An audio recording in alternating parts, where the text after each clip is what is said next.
A few housekeeping things. I believe everyone here knows me, but just in case you don't, Sarita Smith, Executive Director of Student Assignment. We are here in wonderful Tucker. Thank you. It's our principal of Tucker. Yay. Thank him for having us, hosting us tonight. Bathrooms are by the auditorium where most of you walked in. So it's a little bit of a maze, I think, down the hall to the left. And then we are going to do our breakouts. Some groups are going to be in here, we listen, and some are going to be in classrooms in F Hall. So Kayla or I will take you guys to your breakouts areas when the time is near. I saw a board member here, yes? McGinnis, hello. And then several of our staff, our Chief of Access and Opportunity, Dr. Weaver is here. We have Jennifer, I don't know your title, Jennifer. Thank you. Chief of Communications here, helping us get all the words out about all the wonderful work you guys are doing. We have our team member from Planning and Operations, Hans, who will be helping facilitate this today. And a special guest, Dr. Sauce, who is going to bring some greetings for us.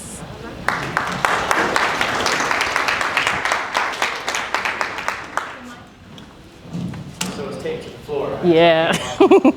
Good luck. So, good evening, everybody.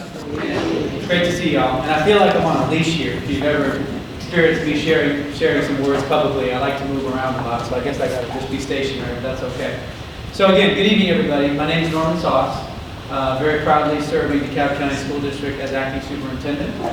Extremely grateful for the Board of Education's confidence and the community's confidence to step into this role and successfully lead us forward. I know she was acknowledged, but again, if we could acknowledge our board member, Ms. McGinnis. Thank you, Ms. McGinnis, for your leadership and for being here. Oh, there we go, okay. Don't want to take too long, but first want to thank you for what I know is a long-standing commitment to this process. I'm aware that many of you all have been involved and been committed now for going on 18 months or more. Is that right, Ms. Smith? Yep. And so the fact that you've given of your time, your expertise, your perspectives, your historical connection to the issues, research that you've done, it really means a lot to us. As you know, we have some important decisions that you all are helping us to eventually present some recommendations to our Board of Education around. And we quite frankly couldn't, shouldn't, and wouldn't do this without you all and your involvement, because we're committed to an inclusive decision-making process. Some folks have asked, despite the transition that we're in the midst of, what happens to SAP? What happens to SAP? As far as I'm concerned, we absolutely continue this work. We absolutely continue to let you all deliberate, discuss, decide, and eventually present recommendations as originally planned. There's no discussion or plans to deviate your mission in any way, despite the transition that we're in the midst of. So I want to make that very clear. And again, just reaffirm my thanks, and I know the board feels the same way, for the commitments that you all have put forth.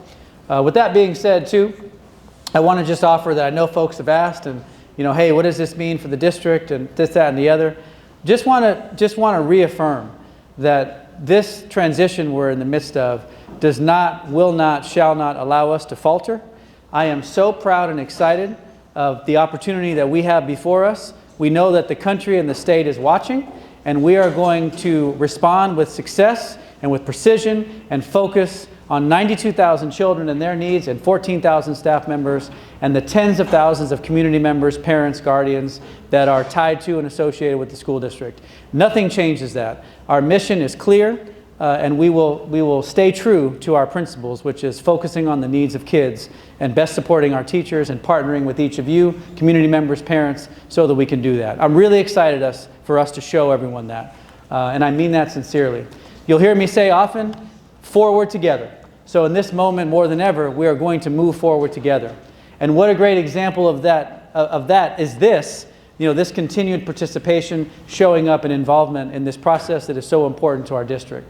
So I hope you don't mind that I shared that. Don't want to take too long with long remarks, but I wanted y'all to hear my perspective on that and just offer you my sincere, heartfelt thanks. So you hear me say it, forward together. We're going to continue to lead with clarity, consistency, and coherence. We're going to do so in a way that's relational, relationship-focused, receptive, and responsive. And if some of you have emailed me already, I hope you'll notice and attest to, I'm pretty responsive. And my team understands that and will do the same. When you're reaching out or you have a question or a need, oftentimes there's dozens, if not hundreds of people, maybe even more than that, standing behind and waiting for the answer to that question or the response to the inquiry you've sent. So we're going to continue to commit to those principles: clarity, consistency, coherence, in a manner that's relationship-driven, receptive, and responsive. And I hope you'll continue to see me model that throughout and cascading throughout the district. So thank you for letting me share a few remarks. I really appreciate Ms. Smith and Dr. Weaver and your team's leadership in this process. I've told Ms. Smith often, even before I stepped into this role, I have never seen such a comprehensive, thorough, data-driven approach to this kind of work. Maybe you have, I certainly haven't. And I really applaud Ms. Smith and her team for leading that and facilitating that as we approach, I don't know if the finish line, but we're getting closer to the finish line. So thank you, Ms. Smith. Maybe we can give her some love too, because she's given up a lot of Wednesday nights. A lot of Wednesday nights. So thank you, everybody. I appreciate you letting me share a few remarks. So back to the agenda. Yeah? Thank you. Thank you. Let me get that mic. There you go. Sauce. Let me get the mic off. Oh, my bad. Oh, yeah. You don't want to hear me talking to Dr. Weaver. I'm going to give that to you because you're going to need it shortly. Sure. All right. All right, so our norms. Just want to highlight, you guys have seen these a billion times, but just want to highlight this growth mindset, especially as we move into scenario building. We are very, very close. I'm going to let Hans maybe talk a little bit about how that looks as we approach this meeting, because the next time we meet virtually, you're going to see scenarios. So tonight we are really going to be pushing you guys a little bit, so make sure we keep that growth mindset. And for those of you, again, that have been with us for so long, and even the ones joining us recently after the summer and the fall, just trust the process. We really push, we do adjust, we do shift based on the learning that comes out of these meetings, and appreciate your continued support. All right, so oh, that's a little wonky. So our agenda, per usual, like just to keep us, obviously our time together. We just want to make sure that we're we'll talk a little bit about today's goals. I'm going to have Hans talk a little bit about, we do have a policy around any kind of shifts with boundaries. So just want to make sure that we're grounded in that. We cannot deviate, obviously, from the board's policy. You guys have seen it a few times. We just wanted to make sure it was in this packet. So as you guys are thinking through and in your work teams tonight, you just keep that at heart. We did take some time, a similar survey that you guys are going to do tonight. We actually went to all of our area superintendents and their executive assistants, and these are people who manage actual school buildings throughout the district, and ask them similar questions. So we just wanted to ask them first before we you answer those questions, just so you had a little bit of an idea of like what staff are thinking around this as well. We've done it a little bit on the program end too, because that team reports directly to me, so that was kind of easy. But just wanted to make sure we have kind of holistic mindset around what we're looking at when it comes to programs or boundaries. We'll talk a little bit about some data points that we're going to give you guys tonight to look at and clarify what we mean tonight around boundaries. So just for clarity, you are not, and we are not tonight, drawing boundaries for DeKalb County School District. I just want to make sure, in case you came in with the mindset that you guys are going to take maps and take lines around streets. That is not what we are doing. So we'll give some clarity on what it is we're actually doing tonight. Hopefully some of you guys are relieved that you are not actually drawing the boundary lines of the district. And that will be it. And then we're moving into the teamwork. So we did hear, again, based on feedback, we are always shifting, that we want to make sure that all the voices are heard. So when we did the program piece, there was some questions and some feedback about, like, I'm not really sure my perspective was heard, which is why we did the survey and the Fist to 5, to make sure that we got that perspective into our process. So tonight, you guys are gonna do your breakouts, but every single one of you are gonna fill out an individual survey. So your breakout will serve as that conversation, the push, right? The guiding questions, but every single person will fill out their own individual survey. So we make sure that we hear all the unique voices in here, just like we had to kind of pivot for that program piece. Yeah, that makes sense? Wonderful. So we have a lot of teamwork time, so we are not going to be up here long tonight because we really need you to focus on this neighborhood piece and attendance boundary piece, so we can get all of the pieces that we need to start making the boundaries, or the scenarios, excuse me. Not boundaries, scenarios. All right, so today's goal, Hans, I'm going to have you come up with me on this one. So our goal today is to determine attendance boundary school criteria. So again, thank you. So not drawing the boundaries, but what constitutes a school for an attendance zone, right? So could any type of school be an attendance zone, or are there criteria that we want to establish that says this type of building should be used as an attendance zone? I'm saying that really badly, which is why Hans is right here, because he has a way more articulate way of saying it. So Hans. Sure. So I have a habit of referring to these schools as neighborhood schools. I think a good way to talk about it is default schools. When you move to an area, what is the school that you're zoned for? We thought about titling these, determine zoned school criteria, but we said, oh, that's, DeKalb doesn't use the term zoned school, so we'll say attendance boundary school. Schools with attendance boundaries. The attendance boundaries themselves, as Sarita said, we are not doing that tonight. In fact, we're not doing that at all this fall. The goal of this fall, this whole process that we're doing right now, is to focus on programs and buildings, take that recommendation to the board, and based on the board, what the board approves, take that and then do boundaries with what we have, with what's been approved. So there won't be any boundaries now or this fall. But we've spent the past 2 meetings looking at programs, and now we need to look at all the other schools, your default school, your school with an attendance boundary. So forgive the language, it'll be a little bit confusing, but that's what we mean. Your default school, your zoned school, what's some criteria around that? Because in doing this process, in trying to build scenarios for next meeting, what we realized is we can make certain assumptions about what a default, what a school with an attendance boundary looks like, but we don't want to make an assumption and then bring you assumptions. We want to get feedback from SAP. So if we assume that there's some sort of minimum school size, right now that's an assumption. There really isn't anything explicit saying, no, if a school is just this building itself, not the enrollment, but the building itself is physically too small, there needs to be some sort of change. I have that assumption as the director of planning, but SAP hasn't said anything officially about that. That's what tonight's about, things like that. That's the kinds of focus questions that you're going to be seeing. And sometimes it's as simple as, should we consider this? Yes, no. Other times it's, give us some nuance here. So hopefully that answers the question. Yes. It will be way more clear when you look at the survey. Yes. The questions will guide what we're looking for, so we can, again, get to those scenarios. But it is some stuff that we've talked about when we talked about boundaries last winter. We did hear about school size. We did hear about grade bands. We did hear about transportation distance. So those kinds of questions that you guys talked about almost a year ago, we pulled those back in and made them into survey questions so you can rank, right? And or choose 6. There's some, star, how well should we meet this, or how variant should we be? There's some open-ended stuff, and as always, there's a what else should we consider? So that's the kind of direction we're looking for when you look at your survey. We also pulled some research around school districts that are our size or similar to us and what they consider as criteria for boundaries. So some of that stuff is in there as well as some of that research from Hanover. So, putting all the pieces together, all of it is, succinct, trying to make sure we get it in there so you guys can give your feedback on that. And the policy. Oh, that's just you again. Oh, it's me again.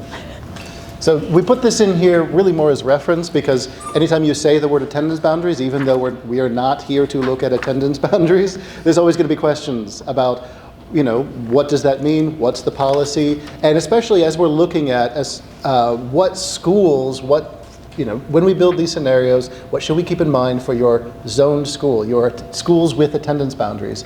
It is sometimes helpful to refer to the policy. So the main thing to keep in mind, and yeah, this is a little bit off. Yeah. In the current policy there's 2 different types of criteria.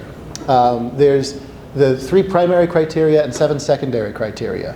The primary criteria I would kind of refer to as the staff criteria. This is we are the subject matter experts, whereas what the policy says is the 3 primary criteria are geographic proximity, instructional capacity, and projected enrollment. What the policy says is if there are multiple ways of doing that that work equally, then you consider secondary criteria. I've been doing this for many, many years. There's always multiple ways. The secondary criteria in every redistricting process I've ever been a part of has always important. And so in looking at what should we be considering for our default schools, our neighborhood schools, when you move into an area, what is the school that it says is your school? Keeping these things in mind can be helpful. And I think the focus questions kind of speak to this, but just being aware of them is helpful as well. So that secondary criteria is safety and traffic patterns, previous redistricting, which won't matter for this discussion today, intact neighborhoods, special programs, that's a big part, and that's a big reason why we've spent so long talking about them. The condition of the facility, and you'll hear us talk about that in just a second, but condition of the facility for this effort actually is, it's part of what we're looking at. It's part of the data that we've given you. But as I've been telling folks, you know, as the director of planning, I would rather fix up a school that's within the vision of the district than to not put a school in that vision because of its poor condition, if that makes sense.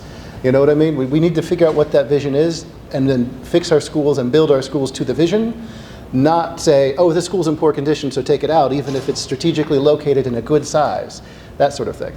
So condition is absolutely a factor, and I think it'll become much more of a factor as we look at, okay, now that we have a vision, how do we make a plan to build and make the schools that we need? But for right now, it's not as big of a thing. We'll talk about it here again in a second. Condition of facility, school feeder alignment, and efficient and economic operations, which is a great catch-all for whatever you want. So, here you go. Thank you, Hans. Yes. Could you just, the first three, I can't see it. Geographic proximity, projected enrollment, and what was the other one? There we go. Ah, little move of the cart. If I knew it was that easy, I would have done it already. No problem. Yeah. And these are in the packets that, you know, in your SAP packets that we sent too, so make sure you look on there. Yes. What about the order of these? There's no order. No ranking, Yeah. just. The primary and secondary are important, but what order within them, not important. Yep. The SAP be recommending metrics of what it means by geographic proximity, or would you say that should be defined? So the metrics is next meeting, yes. We got you on the metrics. So we did this summer play around with a metric model. We got some feedback. So we'll be bringing that, that edited version for us to look at. We'll spend a lot of time the next meeting talking about what metrics we should use as we look through these. Speak a bit about next meeting? Yes. Okay.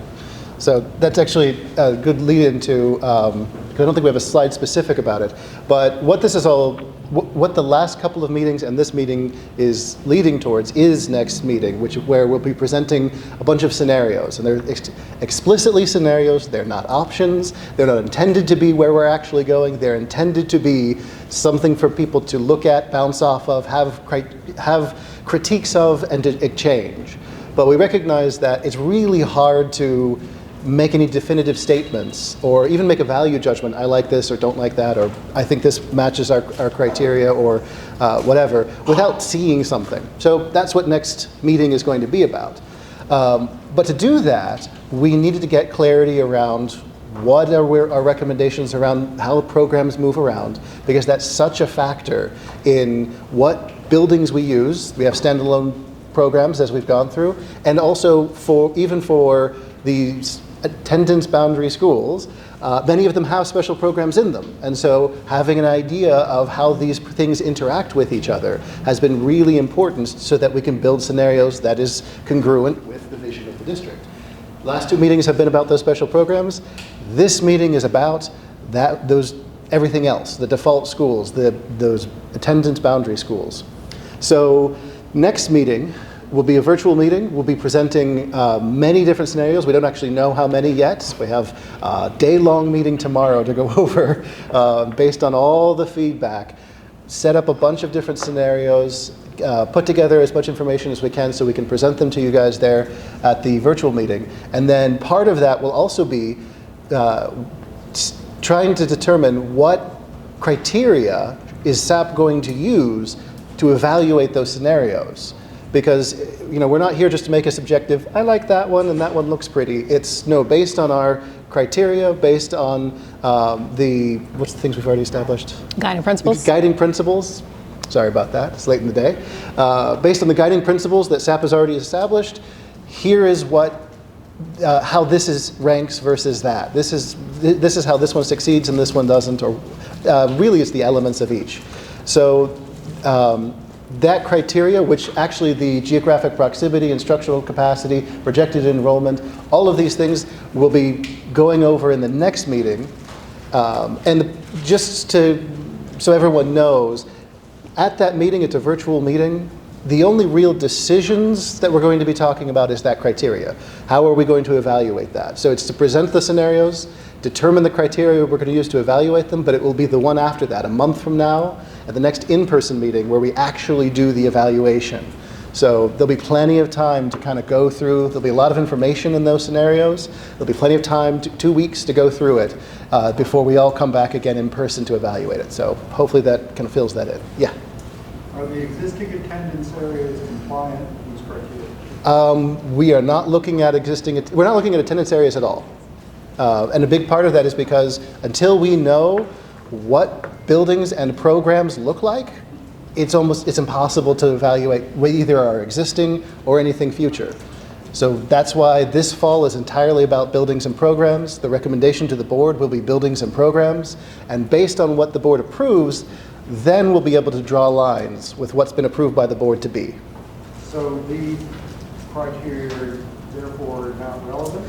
They're not relevant. So we put them up here for 2 reasons. One, because anytime you say attendance boundaries, people have questions. We wanted to be able to answer that. And 2, it's worth keeping in mind both tonight and those criteria will be similar to the criteria we use in evaluating our buildings. Geographic proximity to students and to each other. The enrollment capacity of each building, all that sort of thing. So it's more reference tonight, but it's something that's worth keeping in your back pocket for future meetings. Do you have any metrics for geographic proximity is a factor, but do we have any bands of this is... What does that mean? Yeah, this is just a list of things to consider, but I haven't seen yet. Maybe it's just coming what would be good geographic proximity versus too far? What would be Yeah, so I think we have some loose ones and so you'll see when we talk about the metrics that we developed a little bit over the summer, there is certain miles from schools is a part of that. So we have a few metrics on that. So as of right now on policy, it's subjective. Correct. The policy is not, your policies are never going to be super specific. They will always be quite general, so you can have standard operating procedures behind those for all the nuances. Yes. Backing up to what you had said about kind of the timeline and what's being presented to the board, just so I'm kind of more clear on it.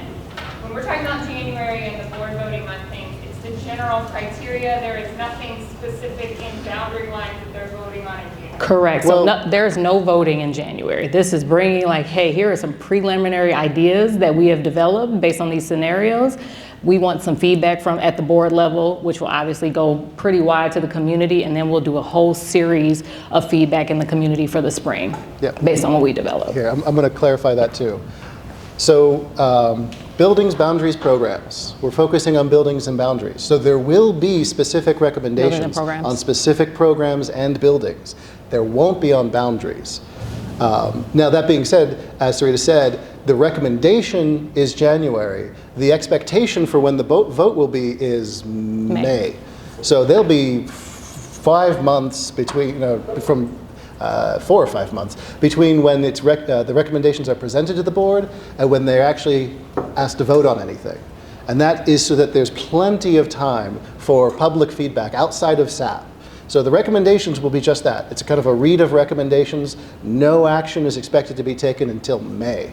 So there'll be lots and lots and lots of time before anything is actually voted on. But what those recommendations will be specific to buildings and programs, but not boundaries. Boundaries will come once we have answers to those buildings and programs. One more, yeah. Yeah, so just real quick, on the programs, I think we've been through several things talking about that. The buildings piece, that seems trying to get my mind. What does that mean to say? In this context, buildings will be, this kind of gets back to the beginning when we first started this fall, that we have more, like thousands more high school, middle school, elementary seats. So in this context, especially with what I said about capacity not being as much of a factor right now and what is the vision of the district, like what I mean is, what buildings do we need as a district to continue to operate? Whether they, and do those buildings continue to operate as they currently are? You know, maybe what is currently a high school should become a middle school. What is currently a middle school becomes an elementary. You'll see these in the scenarios. So that's what I mean by buildings in this context is which buildings, because we have more buildings than we need. And we will obviously be coming around to your rooms. There's a few planning folks here, as well as our HPM consultants as well. Yes, love. Yeah, and with that being said, in regards to your last statement, how would you recommend us consider Druid Hills in that, and how we conceptualize Connected to the work. Sure. Yeah, no, that's a great question. So Druid Hills, Dresden, Cross Keys, the high school, middle school at Sequoia. So those, and we've talked about this a little bit, those are projects that happened before we became a committee. So I have been going to all of those meetings. So I can hopefully, once things start moving, bring that information back. We actually just talked about this a little bit this morning at our pre-planning meeting, that there is gonna be a lot of shifts in that district, kind of 4 or 5 schools have, you know, some information or some planning happening there. And we want to be very smart about how we integrate that into our process. It does not currently make sense to us, currently makes sense to us to say, oh, when Dresden opens, let's just redraw that boundary line when we know that Cross Keys is also happening. And then a year later, Sequoia and Middle Heights.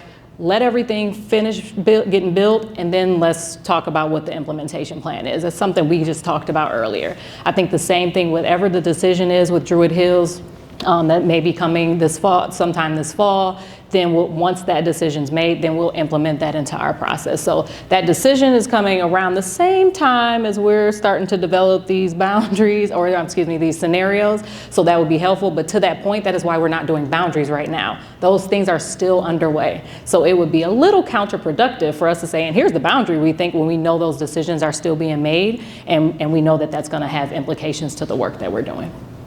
Does that make sense? Ish? I don't know, you don't look real sure. Okay. Yes, sir. This is kind of going back to the previous question, what previous answer you gave about too many buildings. The question comes to mind that stands out in South DeKalb. You have a scenario, just one scenario, mind you, that you have Tony Elementary School, and Columbia Elementary School. They're very close proximity. Both are under a road. One would think that one of them has to close to fill the schools. What is the thinking on the empty school of property? What are you guys going to do? That question of if we close schools, what do we do with the building, is why we are going through this entire process.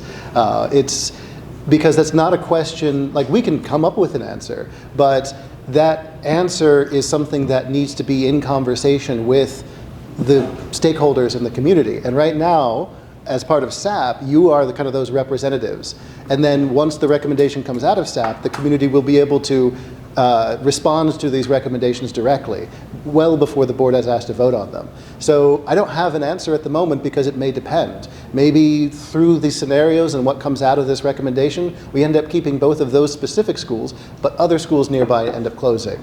Maybe we end up deciding to have more of a particular type of program that requires more buildings.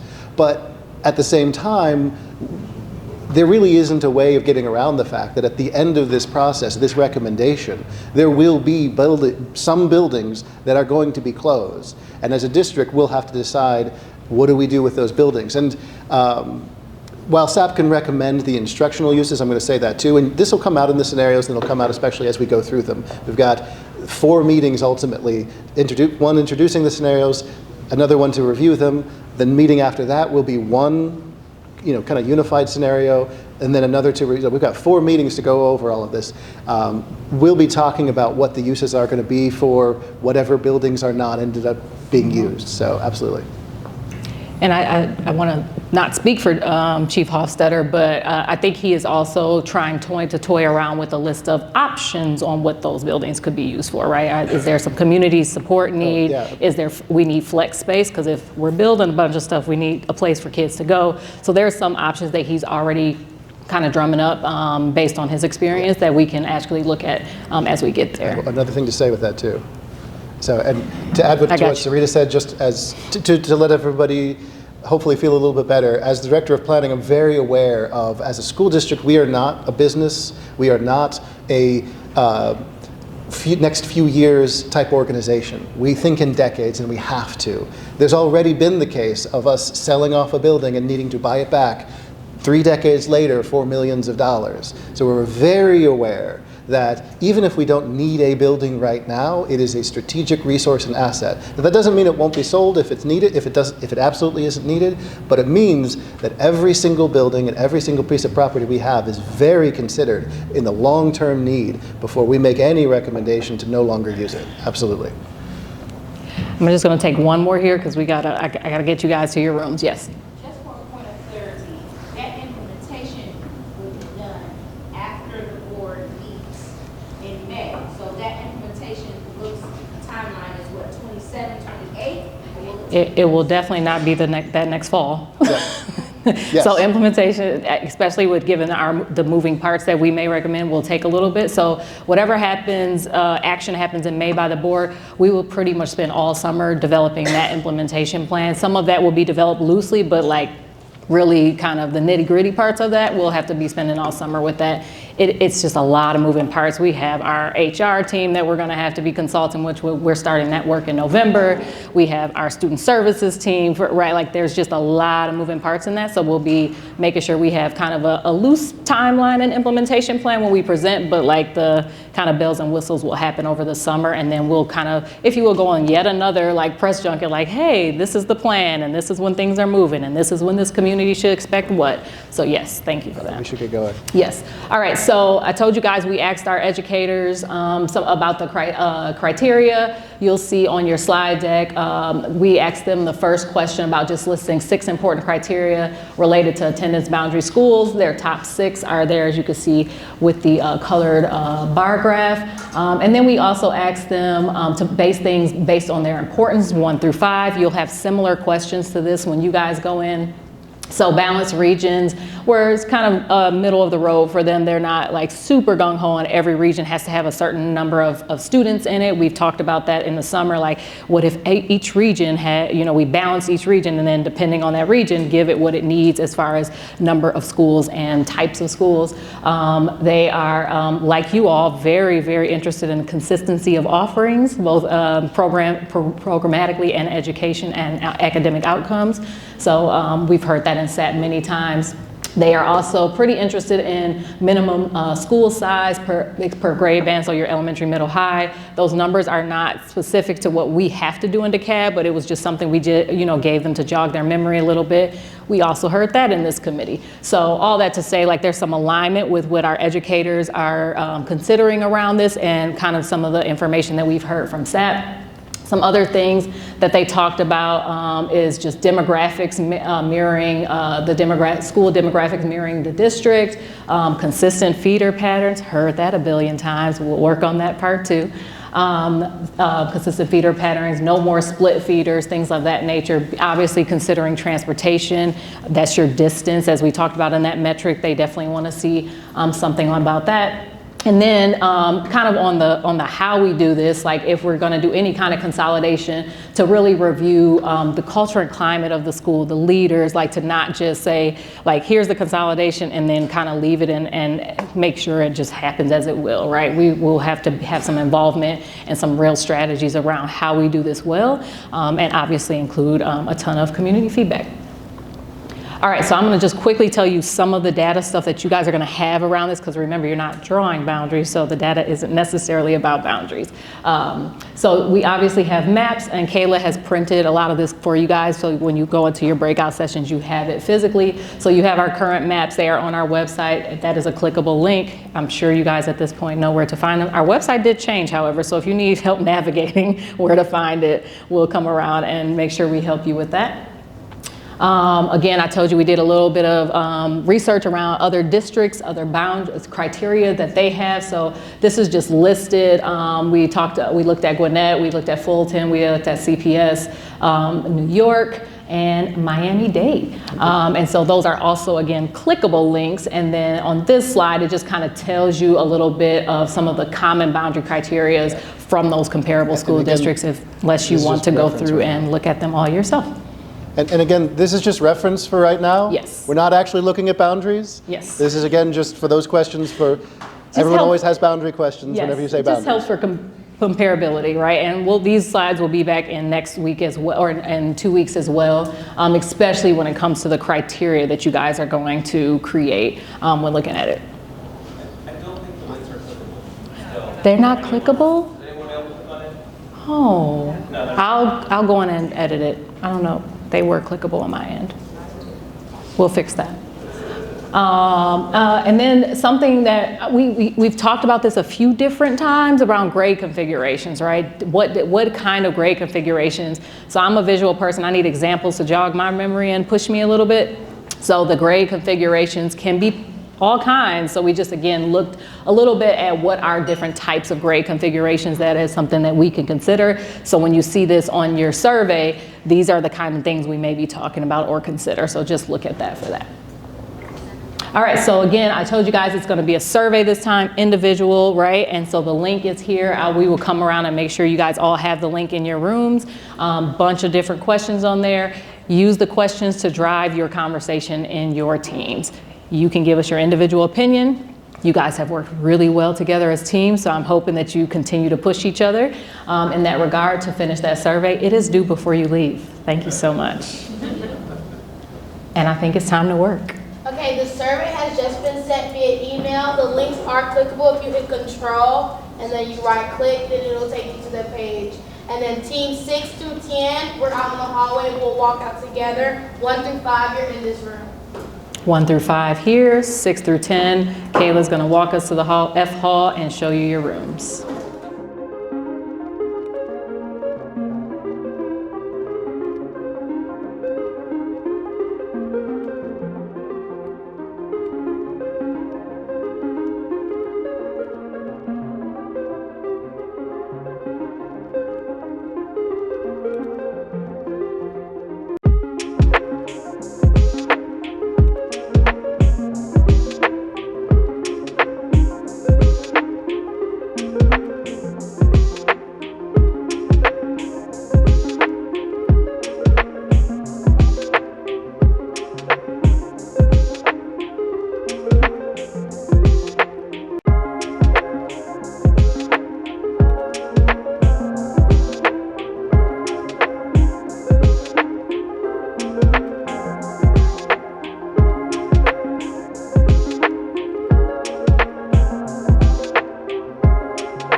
So thank you for that wonderful and very engaging participation. Just by a show of hands, who liked this process better of having the conversation, but then doing your own survey and giving that feedback?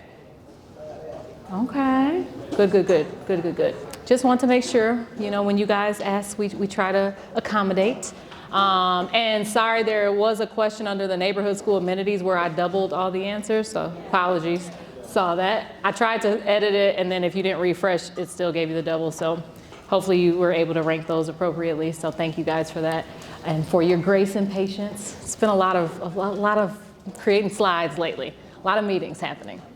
So thank you. We're not going to do a share out necessarily because everybody did their own answers. So what Kayla and I will do though is tomorrow we'll go through and pull like the survey data, or the survey software does an analysis for us. So we'll push that out to you guys so you can see it. And so you can just see what everybody else thought and where the kind of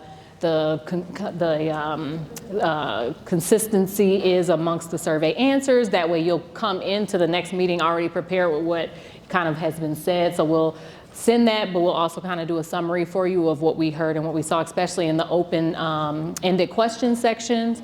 And thank you guys for those who gave me some very specific things to think about, like the regional boundary questions, which was really around like if every region had the same number of students and then we distributed the resources equitably, like what would that look like? So there's some nuances to some of those questions, but also some of those questions had nuances because we were forcing you guys to have some interesting conversations in your teams, so I think that part worked a little bit. So thank you. Very good participation per usual. And how many of you finished the survey? I was at the last question. So if you did not do your in-class homework, I'm gonna be checking tonight when I get home to make sure you guys finish that survey.